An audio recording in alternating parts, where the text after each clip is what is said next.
En los últimos meses se ha vuelto cada vez más común escuchar que en México se planea, o incluso ya se está implementando, el registro obligatorio de las líneas telefónicas. Para algunas personas, esta medida suena como una solución lógica a problemas graves como la extorsión y el fraude. Para otras, representa una señal de alerta por los riesgos que implica entregar más información personal. En este video no voy a defender a ningún partido político, no voy a justificar a ninguna empresa, ni voy a pedirte que estés a favor o en contra. Lo único que voy a hacer es analizar esta medida con honestidad, viendo tanto lo que promete como lo que realmente podría provocar.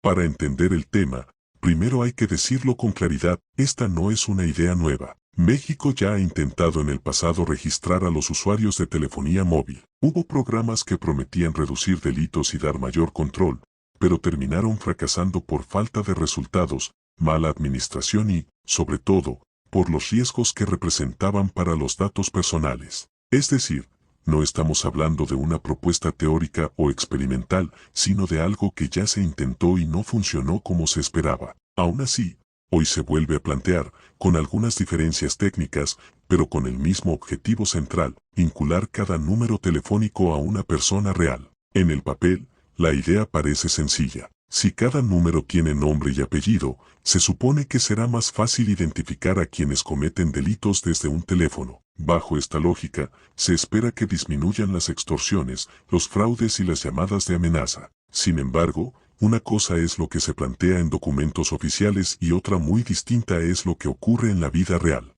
La experiencia demuestra que los problemas de seguridad no suelen resolverse con una sola medida, y mucho menos cuando esa medida depende de que millones de personas entreguen información sensible. Para ser justos, hay que reconocer que sí existen algunos beneficios posibles. Es probable que ciertos delitos improvisados, cometidos por personas sin demasiada organización, se vean afectados. Alguien que usa una línea de forma descuidada para cometer un fraude básico podría pensarlo dos veces si sabe que el número está directamente ligado a su identidad. También es cierto que, en casos muy específicos, una investigación podría agilizarse al tener un registro claro del titular de una línea. Además, se vuelve más complicado comprar chips de forma masiva y completamente anónima, lo cual puede frenar algunos abusos. El problema es que estos beneficios son limitados y no atacan el fondo del asunto.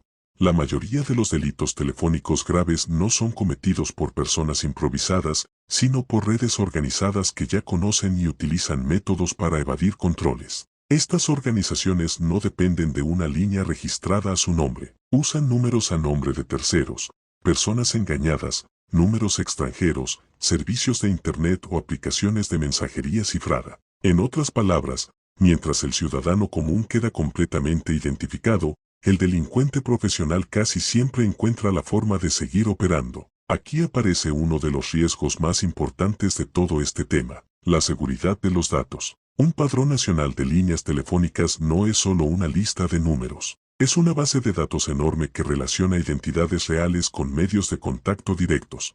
En un país con un historial constante de filtraciones, hackeos y venta ilegal de información, esto representa un peligro serio. No se trata de imaginar escenarios extremos por miedo, sino de observar lo que ya ha ocurrido con otras bases de datos públicas y privadas. Cuando información de este tipo se filtra, las consecuencias no son menores. Puede facilitar fraudes más sofisticados, extorsiones personalizadas y suplantación de identidad.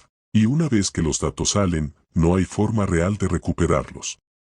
Otro punto que pocas veces se discute es que esta medida traslada el peso del problema al ciudadano común. La persona que trabaja, que paga su línea, que usa su teléfono para comunicarse con su familia o para ganarse la vida, es quien asume el riesgo de que sus datos estén centralizados. En cambio, quienes viven de actividades ilícitas suelen tener recursos y contactos para evadir este tipo de controles. Esto genera una situación desigual. Más vigilancia para quien ya cumple la ley y poca afectación para quien la viola sistemáticamente. También hay un aspecto más profundo que no se puede ignorar. Medidas como esta contribuyen a normalizar la idea de que, ante cualquier problema social, la solución es registrar y controlar a toda la población. Hoy es el número telefónico, mañana podría ser otra cosa.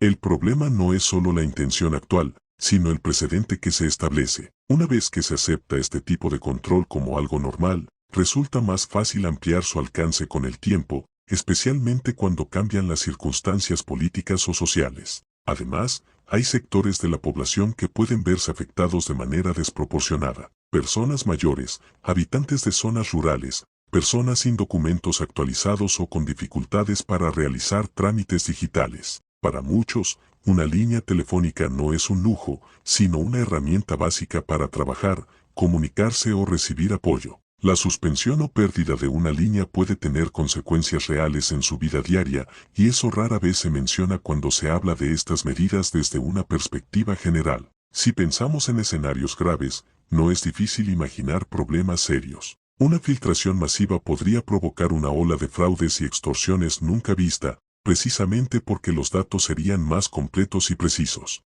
También existe el riesgo del uso indebido interno, donde personas con acceso a la información la utilicen de manera ilegal o la vendan. Y quizá uno de los riesgos más silenciosos es la falsa sensación de seguridad.